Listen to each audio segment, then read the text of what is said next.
নমস্কার বন্ধুরা, আজকে আবারও একটি উজ্জয়নের ভিডিও নিয়ে এসে গেছি। আর আজকে আমি আপনাদের সাথে শেয়ার করব মহাকাল করিডোরের ভিডিও। এই মহাকাল করিডোরে প্রবেশ করলে আপনারা শিবপুরাণের বিভিন্ন কাহিনী দেখতে পাবেন। আর এটি হচ্ছে নন্দীর দুয়ার। নন্দীর দুয়ার দিয়েও কিন্তু আপনারা প্রবেশ করতে পারেন। এটাও কিন্তু আরেকটা এন্ট্রান্স শিব মহাকাল করিডোরে প্রবেশ করার, মহাকাল মন্দিরে পৌঁছানোর। আর এই নন্দীর দুয়ারের সামনেই কিন্তু এরকম একটা ত্রিশূলের স্তম্ভ বানানো রয়েছে। আর তার সামনেই দেখতে পাচ্ছেন এরকম নন্দীর দুয়ারের যে গায়ে যে স্ট্রাকচার বানানো রয়েছে, সেখানেও কিন্তু ঠাকুরের কিছু চিত্র বানানো হয়েছে।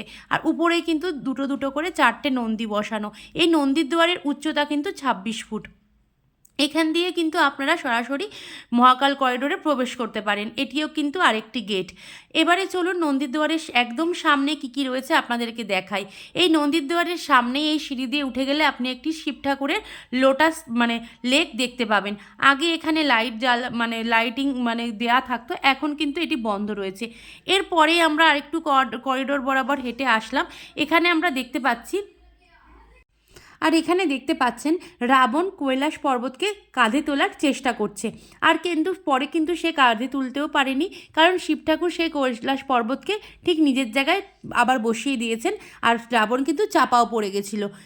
আর এরপরেই দেখে নিন যে এখানে যে দেওয়াল স্ট্রাকচার করা রয়েছে, সেখানে কিন্তু শিবপুরাণের বিভিন্ন কাহিনী তুলে ধরা হয়েছে। আপনারা যখন পুরো লাইন বরাবর হাঁটতে থাকবেন, তখন দেখবেন শিবপুরাণের বিভিন্ন কাহিনী, শিব ঠাকুরের যে বিভিন্ন স্ট্রাকচার এই করিডোরের মধ্যে আপনারা পেয়ে যাবেন। আর এটি হচ্ছে রুদ্রসাগর লেক। এই রুদ্রসাগর লেকটাও কিন্তু দেখতে খুব সুন্দর লাগছে, পুরো চারিদিকটা লাইট দিয়ে সাজানো। এর পাশেই কিন্তু শিব ঠাকুরের একটি স্তম্ভ বানানো রয়েছে, স্ট্যাচু। আর এর সামনেই বসার জায়গা রয়েছে। আপনারা যদি এতটা জায়গা হাঁটতে হাঁটতে হাঁপিয়ে গেলেও কোনো অসুবিধা নেই, বসার জায়গা প্রচুর পেয়ে যাবেন এরই মধ্যে। তারপরে চলুন দেখাই আর কি কি দেখতে পাবেন। তারপরেই আমরা চলে এসেছি এখানে যে সপ্তঋষি যে রয়েছে, সেই সপ্তঋষিরও কিন্তু এখানে স্ট্রাকচার বানানো রয়েছে 7 ঋষির। আর তার সামনেই কিন্তু রয়েছে একটি বিশাল বড় স্ট্যাচু।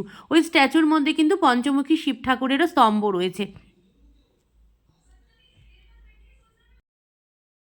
এখানে দেখানো হয়েছে শিব ঠাকুর নন্দীর পিঠে বসে কিন্তু যাচ্ছেন মাতা পার্বতীকে বিয়ে করতে।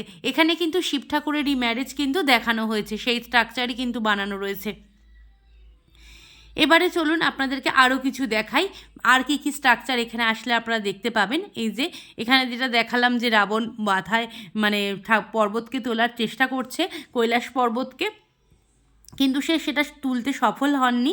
শিব ঠাকুর আবার নিজ জায়গায় কিন্তু সেই পর্বতকে বসিয়ে দিয়েছে এবারে। আর সেখানে কিন্তু রাবণ চাপাও পড়ে গেছে। আর দেখুন এখানে দেখাচ্ছে যে শিব ঠাকুর সমুদ্র মন্থনের সময় যে বিষ পান করে সৃষ্টিকে রক্ষা করেছিলেন, এখানে সেই কাহিনীই কিন্তু তুলে ধরা হয়েছে। তারপর থেকে কিন্তু শিব ঠাকুরকে নীলকণ্ঠও বলা হয়। দেখুন গলাটা পুরো একদম বিষ পান করে নীল হয়ে গেছে, যে এখানে কিন্তু সেই কাহিনীই তুলে ধরা হয়েছে। এখানে পুরো স্ট্রাকচার ওখানে এরকমই বানানো হয়েছে শিব ঠাকুরের সমুদ্র মন্থনের। আর এরপরেই চলুন আরও একটু হাঁটতে দেখাই আপনাদেরকে আর কি কি পেয়ে যাবেন এই করিডোরে। এই করিডোরে কিন্তু এরকমই কিন্তু স্ট্রাকচার, এই যে থাম্বাগুলো দেখতে পাবেন, এখানে কিন্তু নটরাজের মূর্তি দেওয়া রয়েছে। প্রত্যেকটা এই স্ট্রাকচারে কিন্তু লাইটও দেওয়া রয়েছে, তার নিচে কিন্তু শিব ঠাকুরের নটরাজের মূর্তিরও কিন্তু বর্ণনা দেওয়া রয়েছে। আর এবারেই দেখাই, এখানে কিন্তু ভগবান শিব ঠাকুরের দ্বারা ত্রিপুরাসুরা যে বিনাশের কাহিনী এখানে দেখানো হয়েছে। এটিকে কিন্তু ত্রিপুরা সংহারাও বলে। এই কাহিনী এখানে তুলে ধরা হয়েছে। আর এখানে এসে সবাই ফটো ভিডিও সবাই করছে। পিছনেই যে রুদ্রসাগর লেক দেখালাম, সেখানে কিছুক্ষণ আগেই হচ্ছে মহাকাল উজ্জয়নের পুরো যে লাইট অ্যান্ড সাউন্ড শো হয়েছে, সেটারই কিন্তু লাইট পড়ছে দেখতে পাচ্ছেন। পিছনেই কিন্তু রুদ্রসাগর লেক আপনাদেরকে প্রথমেই দেখালাম। আর এখানে কিন্তু কিছুটা বর্ণনা করা হয়েছে, যে আপনাদেরকে একটু দেখালাম যে এক ঝলক, যে এখানে সপ্ত ঋষির কাহিনী বর্ণনা হয়েছে। এই যে সাপ্তি ঋষি, এখানে কিন্তু সপ্ত ঋষির কাহিনী তুলে ধরা হয়েছে এইখানে। আর একদম উপরে রয়েছে শিব ঠাকুরের যে 5 মুখের স্তম্ভ, পঞ্চমুখের স্তম্ভ তুলে ধরা হয়েছে। চলুন আর একটু এগিয়ে গিয়ে আর কি আছে সেগুলো আপনাদেরকে দেখাই। আর এই সপ্তর্ষির স্ট্যাচু কিন্তু দেখতেও খুব ভালো লাগছে, এত সুন্দর করে নিচে লাইট দিয়ে সাজানো, যার জন্য খুব ভালো লাগছে। ওই দেখুন বড় যে এই শিব ঠাকুরের যে 5 মুখের যে স্তম্ভ সেটাই দেখালাম। এরপরেই দেখুন এখানে এই যে লেজার যে লাইট অ্যান্ড সাউন্ড শো হচ্ছে সেটারই সব ভিড় হয়ে রয়েছে এই জায়গাটাতে। ওই রুদ্রসাগর লেকের মধ্যেই যে হবে সেই জন্য এখানে ভিড় কিছুটা রয়েছে। আর লাইটগুলোও খুব সুন্দর, যেহেতু স্টার্ট হবে সেই জন্য লাইটটাও খুব সুন্দর পড়ছে। আমি তো আপনাদেরকে আরেকটা ভিডিওতে আমি লাইট অ্যান্ড সাউন্ড শো পুরো ডিটেলসে আমি আপনাদেরকে বলেছি, দেখিয়েছি, পুরো কাহিনী মহাকাল উজ্জয়নের বর্ণনা করেছি, মহাকালের কিভাবে এখানে উৎপত্তি হয়েছে সেটাও বলেছি। সেটা কিন্তু আমার ভিডিও দেওয়া রয়েছে পেজে, মানে ইউটিউবের পেজে, আপনারা দেখে নিতে পারেন। এরপরেই রুদ্রসাগর লেকের সামনেই রয়েছে কার্তিকের কিছু একটা স্ট্যাচু, আর তার পাশেই রয়েছে কিন্তু গণেশ ঠাকুরেরও একটি স্ট্যাচু।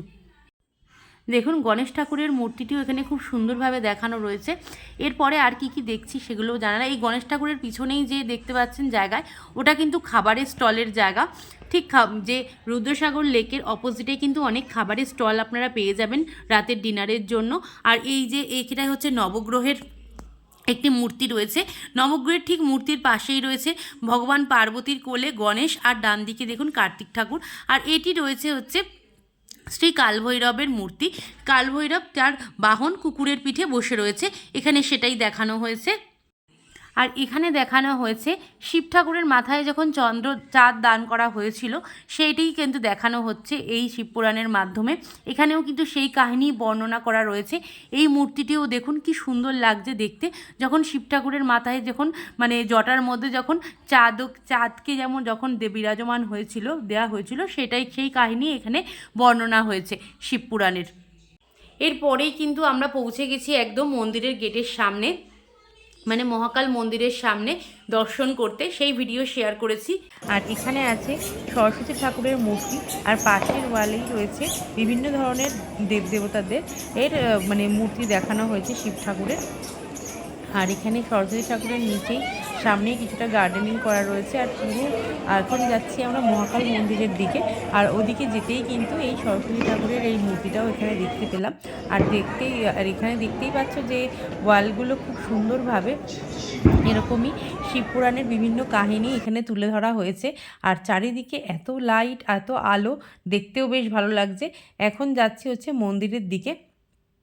মন্দিরের দিকে গিয়েও দেখাবো, ওখানেও কিছু মূর্তি বানানো রয়েছে, সেগুলোও কীরকম রয়েছে সবই তোমাদেরকে দেখাচ্ছি। আর একদম মন্দিরের সামনেই গিয়ে তোমাদেরকে দেখাচ্ছি।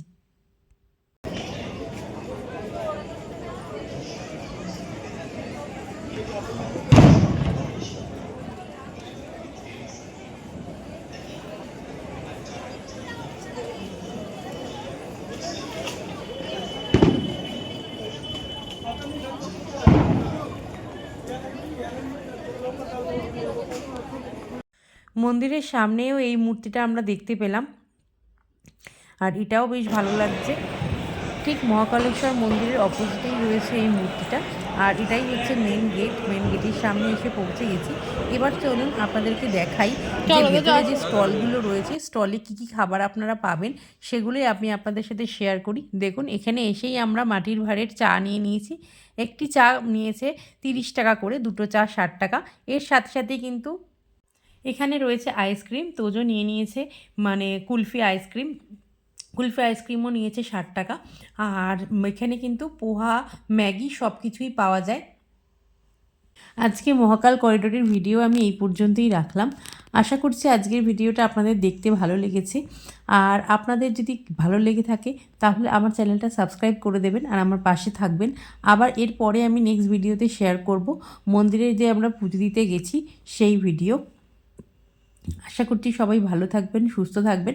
আর আমি এখানে কিছু ফটো শেয়ার করলাম আপনাদের সাথে, আমরা যেগুলো স্টিল ফটো তুলেছিলাম সেগুলোই একদম লাস্টে অ্যাটাচ করে দিলাম।